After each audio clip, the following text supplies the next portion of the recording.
আপনাকে একটা পেজ দেওয়া হলো এবং আপনাকে বলা হলো যে আপনি এই পেজটা টাইপ করুন। আপনি একটা পেজ টাইপ করতে কতক্ষণ সময় নেবেন? ১ ঘন্টা, ২ ঘন্টা, আধা ঘন্টা? কিন্তু আমি আপনাকে ১ মিনিটে একটা পেজ টাইপ করে দেখিয়ে দেবো। সেটা কিভাবে করবেন চলুন দেখে নিই। প্রথমে এখানে দেখুন গুগল লেন্স এই অপশনটায় আপনারা ক্লিক করবেন। করার পরে এখান থেকে আপনারা একটা পেজ সিলেক্ট করে নেবেন। যেমন আমি এটা নিলাম।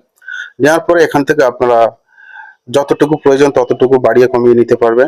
নেওয়ার পরে এখানে দেখুন কপি টেক্সট এই অপশনটা ক্লিক করবেন। করার পরে এখান থেকে আপনারা ব্যাকে চলে আসবেন। ব্যাকে আসার পরে আপনারা নোটপ্যাড ওপেন করবেন। আপনারা চাইলে হোয়াটসঅ্যাপেও সরাসরি শেয়ার করতে পারবেন। আমি এখানে নোটপ্যাডটা ওপেন করলাম। করার পরে এখানে একটু লং প্রেস করে ধরে রাখবো। দেওয়ার পরে দেখুন এখানে পেস্ট অপশন আছে। এই পেস্টটা ক্লিক করবেন। দেখছেন এখানে সম্পূর্ণ পেজটা কিন্তু টাইপের আকারে পেস্ট হয়ে গেল। ওখান থেকে আপনারা সেভ করে নেবেন। সেভ করে নেওয়ার পরে এটা শেয়ার অপশন আছে, শেয়ার করতে পারবেন বা এখান থেকে আপনারা ডাউনলোডও করে নিতে পারবেন।